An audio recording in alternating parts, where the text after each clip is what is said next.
Le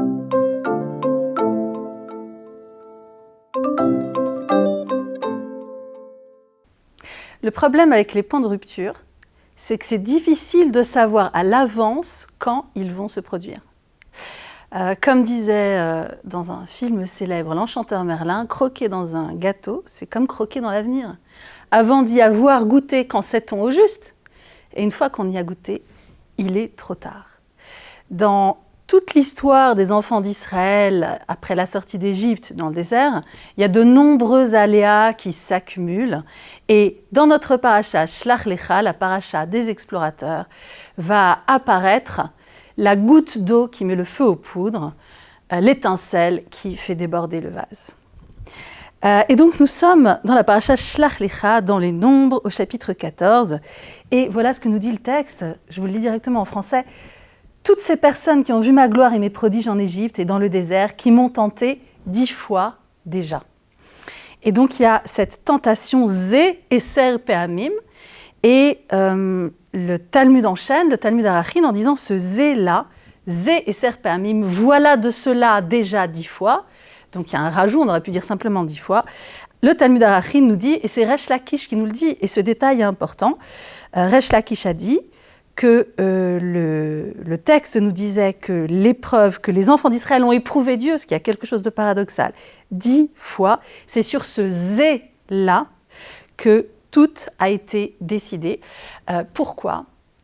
Et c'est le message très important qui suit dans le Talmud, parce que la faute en jeu ici, c'est celle du lashon hara, c'est celle du mauvais langage. Quand on commence à transformer le cadre de la réalité, tout peut devenir faux et trompeur, et il est possible que la réparation ne puisse pas se produire, et c'est ce qui va se passer avec les conséquences dramatiques que l'on connaît, puisque les enfants d'Israël vont se retrouver pendant 40 ans dans le désert, et en réalité, ces 40 ans, c'est la nécessité de laisser partir toute une génération, car toute personne ayant imprimé dans sa vision du monde le cadre trompeur du lashon hara, du mauvais langage, des explorateurs qui ont découragé les enfants d'Israël de rentrer en terre de Canaan, toute personne qui a ce cadre dans la tête va lire la réalité en fonction de ce cadre, et ce sera irrécupérable. Et c'est ce que dit le Talmud Arachin en s'élevant très très fort et contre le lashon hara, et c'est une chose à laquelle je pense quotidiennement. Il n'y a pas une journée où je ne vois pas les dommages du lashon hara. Rav Rizda a dit au nom de Marukova, toute personne qui raconte du lashon hara, l'Éternel a dit, lui et moi ne pouvons pas résider ensemble. Et le Talmud Arachin continue avec plein de paroles plus poétiques et plus poignantes les unes que les autres sur cette question. Et continue en disant, quelle est la réparation du lashon hara ?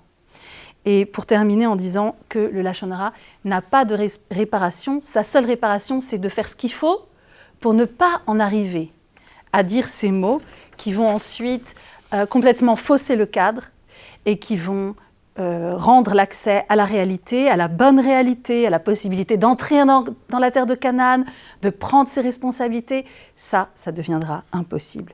Et c'est pour ça que je voudrais vous citer le traité Baba Metzia qui dit « Pourquoi est-il écrit « Le guerre ne le maltraite pas et ne l'oppresse pas » Le guerre, l'étranger ou le converti, ne le maltraite pas et ne l'oppresse pas, car vous avez été des guérim, vous-même des étrangers, en terre d'Égypte. Rabbi Nathan a dit, le défaut qui est en toi, ne le reporte pas à ton prochain.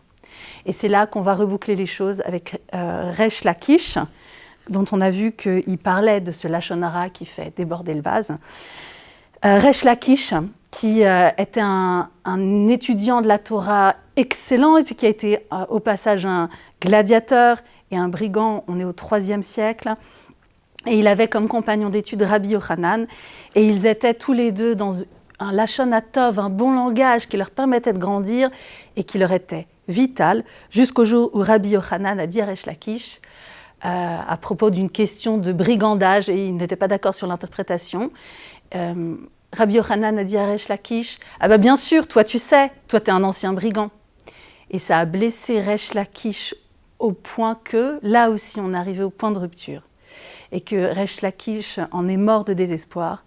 Et à sa suite, c'est Rabbi Yochanan qui est mort de désespoir d'avoir perdu son très cher compagnon. Le défaut qui est en toi, ne le dis pas à ton prochain. Et de toute façon, ne maltraite pas et n'oppresse pas l'étranger, ou le converti, ou la personne qui est en position de faiblesse. Et de toute façon, n'allons pas chercher les points de rupture, car on ne sait pas comment on peut les récupérer. Mais au contraire, comme le dit le Talmud Arachin, imbibons-nous d'études de la Torah et d'humilité, ce qui nous permet de rester ouverts aux autres, d'assumer ce qui nous concerne et de ne pas parler de ce qui ne nous concerne pas de façon décourageante. Restons dans l'espoir et la construction. C'est le petit mot que je voulais partager avec vous sur la paracha Shlach Lecha.